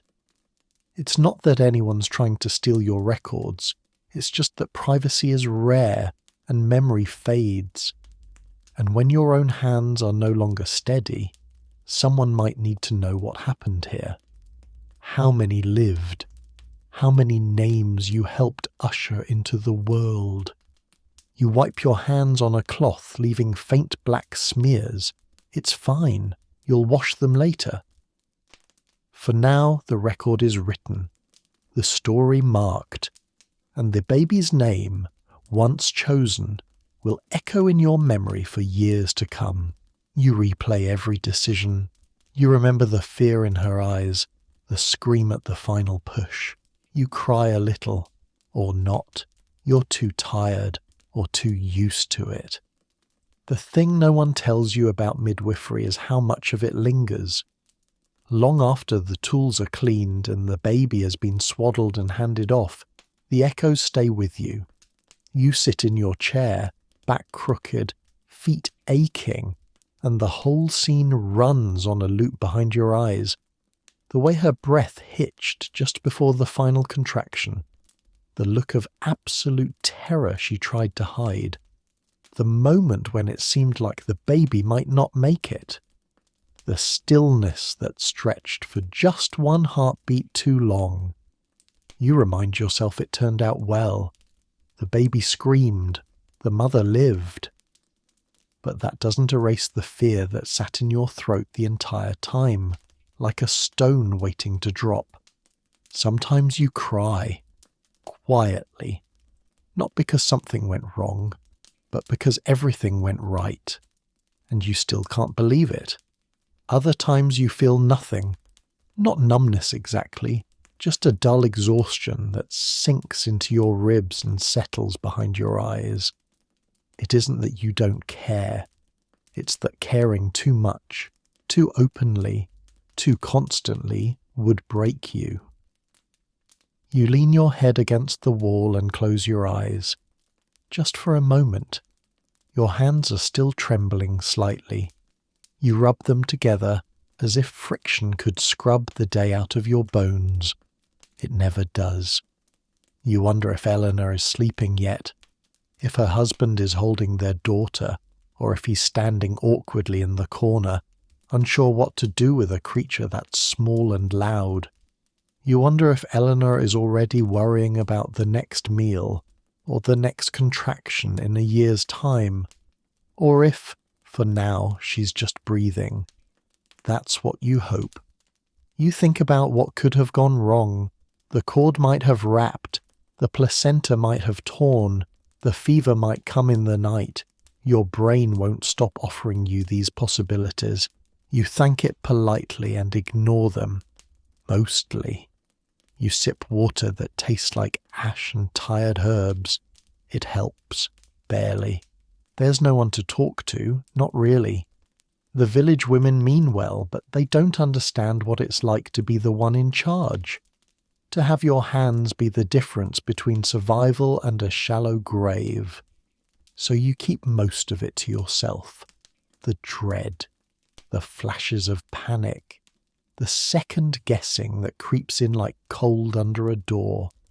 You reach for a piece of cloth, something to fidget with. Your fingers twist it into knots, undo them, twist again. You think of the scream, the final one. That raw, primal roar that broke through the air just before the baby arrived. You've heard hundreds of them, but they're never the same. Some are fury, some are grief, some are pure, defiant life. That scream will echo in your memory tonight. So will the baby's first gasp, and the mother's quiet sob when she realized it was over. You stare into the fire, barely blinking. You made the right choices. You did everything you could. You know that. But knowing doesn't always make you feel better. Eventually your shoulders start to drop. Your body remembers how to rest. The heat from the hearth works its way into your bones. The weight of the day settles in like dust, not painful, just ever present. Word spreads fast. Another successful birth. Someone's cousin wants you in a week. The Baroness might send for you. You're honoured and exhausted. You're barely through the door, barely sat down with your sore knees pointed toward the fire, when the whispers begin to arrive. Not literal whispers, not yet, but the kind that rustle through the village like wind through dry rushes. A neighbour passes your window a little too slowly. A boy runs down the path and glances over his shoulder to see if you're home. A knock that isn't urgent, but carries purpose. Always a cousin, always someone expecting in 2 weeks or 2 months, or maybe already groaning as someone else makes the tea. You've barely had time to rinse your hands and wipe down your stool. Your satchel still smells of blood and broth. But here comes the next request. Would you mind coming by soon to check on a sister-in-law who's feeling odd? There's a niece who had a dream of twins and is panicking. And then there's the Baroness. Ah, the Baroness. She hasn't summoned you yet, but her maid passed word to the baker's wife, who told the candlemaker's sister, who muttered it at the well loud enough for 3 other women to hear. That's as official as it gets until a horse arrives.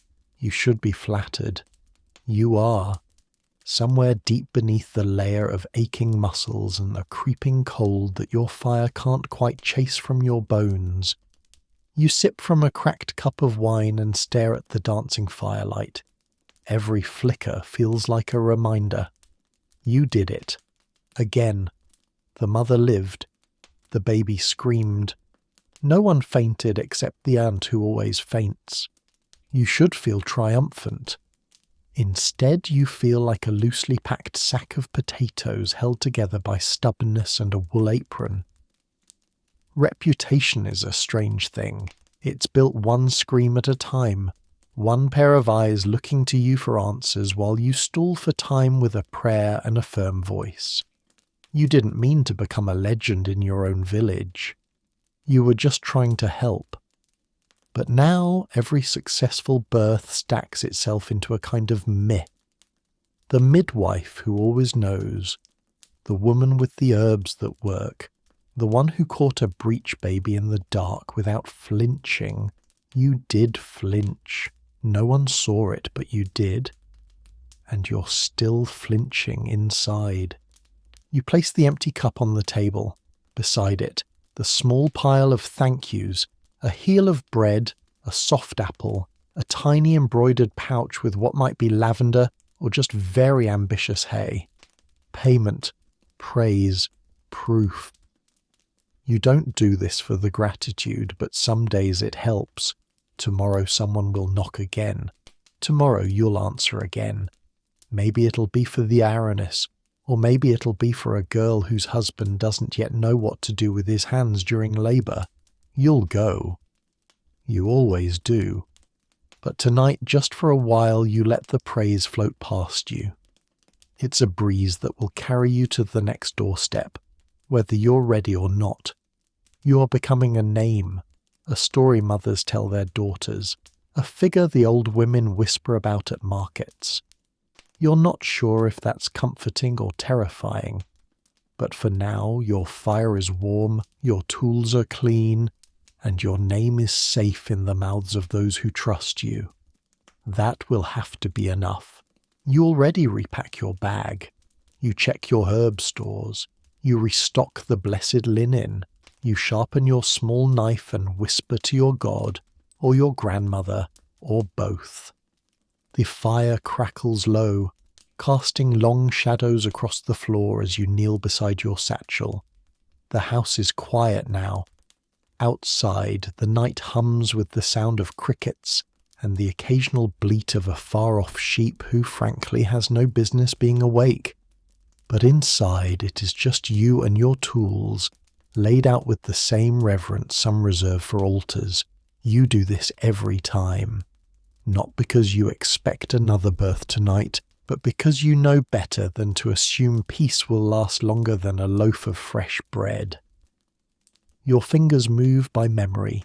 Cloths first.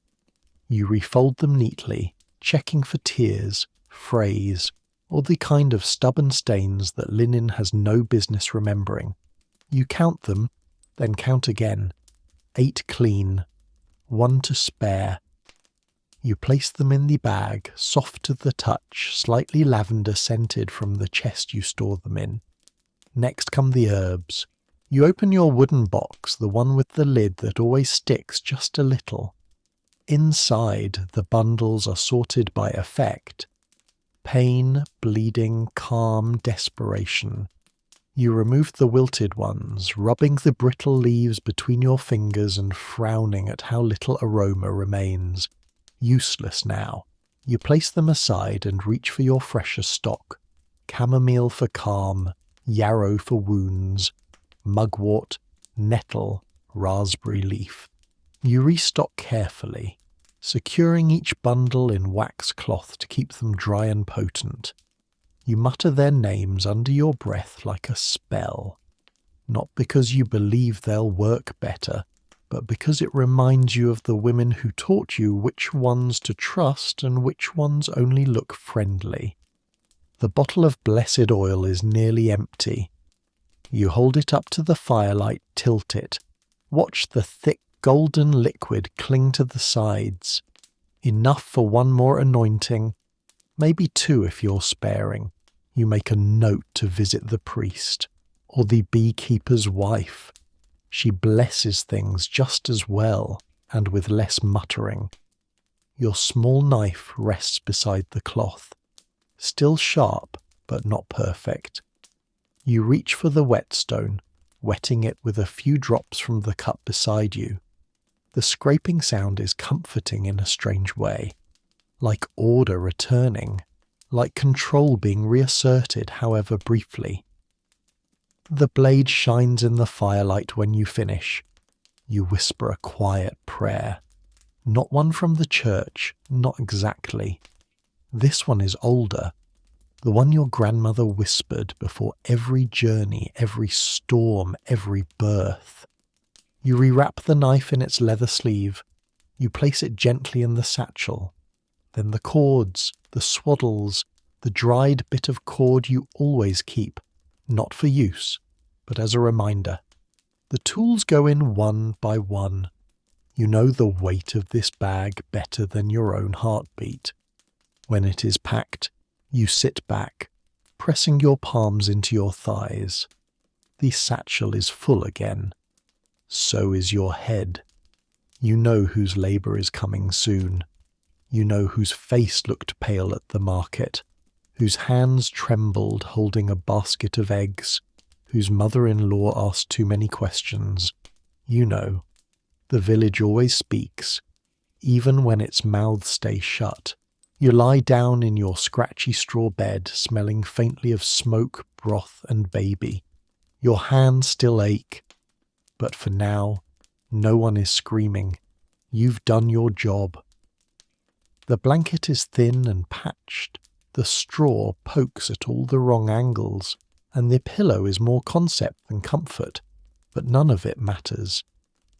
Your bones sink into the weight of the day like stones dropped into a still pond. The quiet hum of the evening wraps around you, not quite silence, but close enough. A rooster calls out too early or too late, some confused, feathery idiot unaware of the hour, but even that doesn't bother you now. You've heard worse today, much worse. Your fingers twitch as if still mid-contraction, the phantom rhythm of birth replaying itself through your joints. You stretch them gently, then tuck one hand beneath your cheek, the other resting over your ribs where the ache has settled in for a long stay. You don't expect rest to last. It never does. But for now, it's here. The fire across the room is down to glowing embers. It casts a soft orange light over your wall of marks and memories. Each scratch, each tally, a birth you've helped usher into the world. You trace them with your eyes until they blur.